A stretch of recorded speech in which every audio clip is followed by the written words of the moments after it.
Salut à tous, bienvenue. Vous ne connaissez sûrement pas cette association qui s'appelle l'ADAD Benefech. C'est normal, c'est tout récent. Une association créée par un spécialiste du développement personnel pour vous aider à dépasser les accidents de vie, à vous en sortir et à avancer là où vous avez envie d'arriver. Voilà, c'est déjà une bonne introduction en matière. Donc restez avec nous. Benjamin Choucroune nous dit tout. Coup de pouce, découvrez le savoir-faire et les idées des entrepreneurs en ligne. Benjamin Choucroune, bonjour. Bonjour Cathy. Alors, vous venez de créer l'ADAD Benefech, qui veut dire, en français... C'est connaître son effet, c'est connaître son psychisme. Connaître son âme ou son monde intérieur. Voilà. D'accord.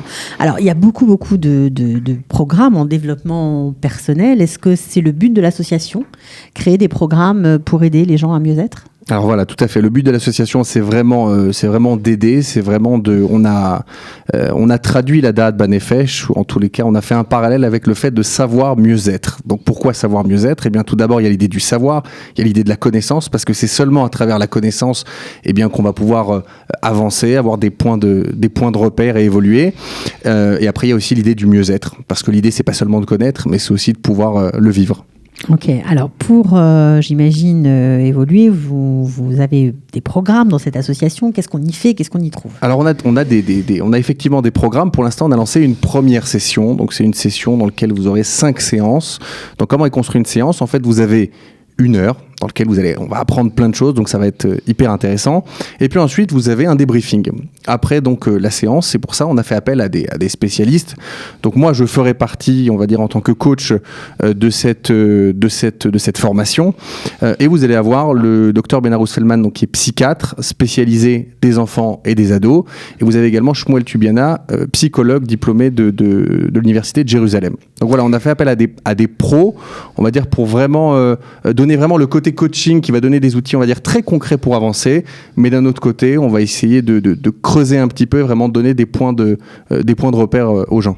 Alors, c'est le fait de vous adjoindre des praticiens qui ne sont pas forcément des coachs qui fait la différence dans votre association, dans les programmes que vous avez envie de monter ? Alors, tout à fait, parce qu'en réalité, j'ai constaté que le coaching, même si c'est très intéressant, vous savez que le coaching, on l'appelle la thérapie des biens portants. Ça veut dire qu'en réalité, on va avoir des outils qui sont fabuleux, des outils qui vont nous permettre de passer au niveau supérieur, de développer nos ressources, notre motivation, etc. Donc ça, effectivement, ça existe.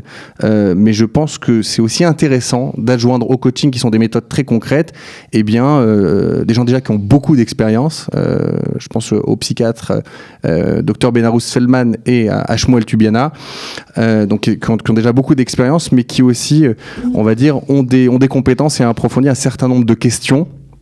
Justement qu'on va pas seulement traiter en surface ou de façon technique, on va pas seulement traiter les symptômes, mais on va aller aussi au cœur du problème. Donc c'est un petit peu ça notre particularité.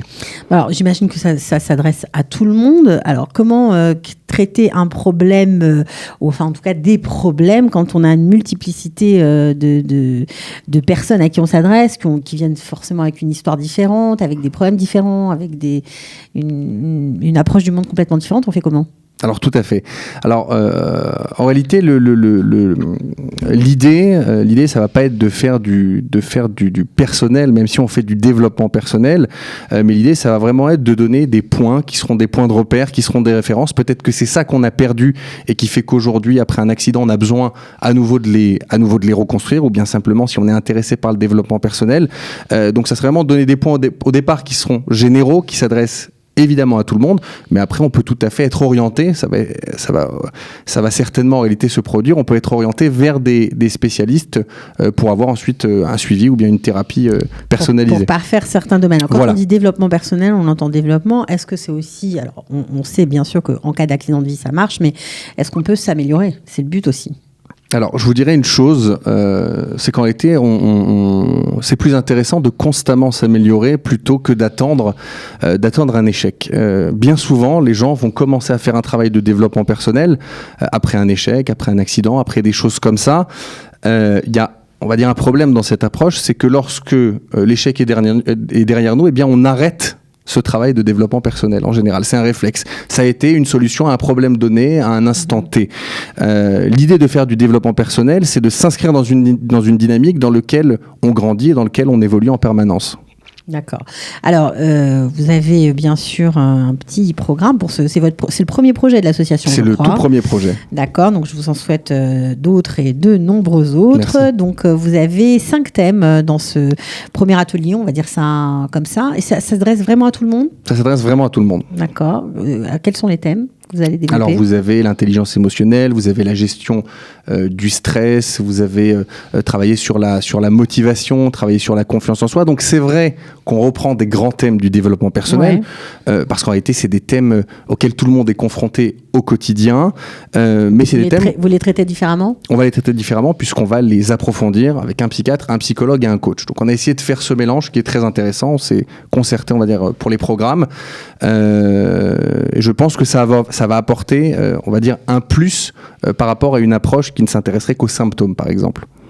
Donc ça, c'est aussi le fait d'être on va dire, multitask, puisque vous faites plusieurs choses chacun, vous avez des domaines d'intervention complètement différents. C'est aussi la force de ce programme-là. Tout à fait. Bon, alors, on fait comment pour s'inscrire, pour vous contacter ? Est-ce que vous avez une page Facebook, un téléphone ? Alors, on est en train de créer la page Facebook. Maintenant, vous avez un numéro de téléphone. Vous avez le 058 78 65 499. Vous demandez Élie, c'est pour faire donc les inscriptions à cet atelier. Bon, alors vous avez fait un prix d'appel vraiment pas cher parce que voilà. vous voulez vraiment que ça marche, quoi. Parce qu'on veut aider. Voilà, parce qu'on veut aider. On s'est en réalité aperçu d'une tendance qui est générale, c'est que beaucoup de gens vont avoir du mal à s'orienter, vont avoir du mal à avancer, vont avoir du mal à se reconstruire. Et donc en réalité on a dit très bien, on va aider, donc on lance le programme, on a fait des demandes de subvention. Pour l'instant on n'a pas de demande de subvention. C'est vous qui financez, on va dire. Voilà, mais on finance pour l'instant le programme, donc on le démarre et puis après on verra. Et puis on avance, voilà. Bon, d'accord.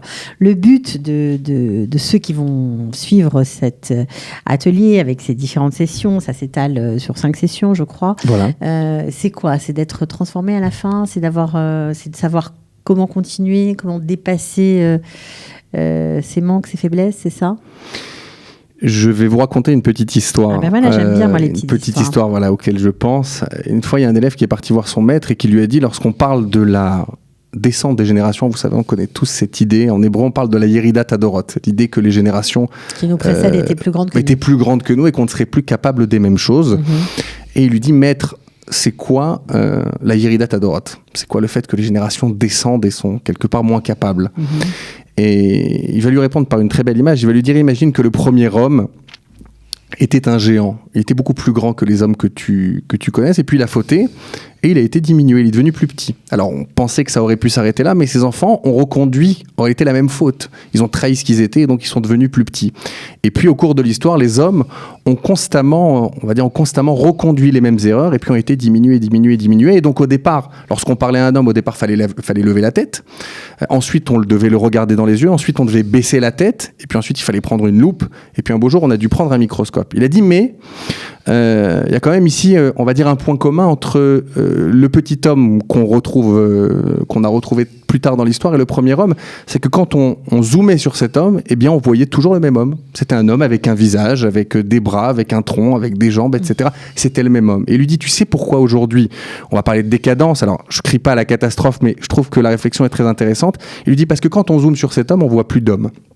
Il a plus de cœur, il a plus d'intelligence, il a plus de mains, il a plus la même physionomie, il ressemble plus en réalité au premier homme.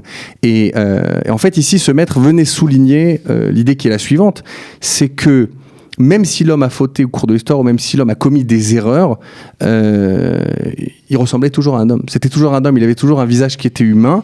Il va dire la particularité d'aujourd'hui, c'est qu'on a perdu des repères, c'est qu'on a perdu des références.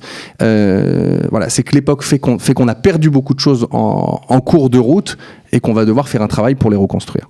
Donc c'est ce que vous proposez en fait. Voilà, on va proposer, on va dire humblement, une amorce de reconstruction. Voilà. D'accord. Merci beaucoup en tout cas Benjamin Choucroux. Avec grand plaisir. Bonne chance. Donc ce qu'il faut préciser bien sûr, c'est que cet atelier se déroulera à Jérusalem, Rehov Emek Rephaim au numéro 12. Voilà, ça commence tous les mardis soirs, c'est le soir, donc c'est une fois par semaine. Voilà. C'est faisable. Donc à partir de 20h30 et j'en profite puisque vous m'avez reçu et je vous remercie, j'en profite pour passer une petite annonce. C'est que alors on a déjà un certain nombre d'inscrits, mais ceux qui vont s'inscrire suite à cette vidéo de Qualita, les 2 premiers inscrits qui ont regardé la vidéo de Qualita pourront amener la personne de leur choix assister à cet atelier avec eux. Extra, super. Merci beaucoup pour le cadeau. Merci bientôt. Cathy. Et Batzlacha pour la suite. Merci beaucoup. Ciao. De la générosité, des talents et du cœur, c'est la sauce du jour sur studioqualita.com.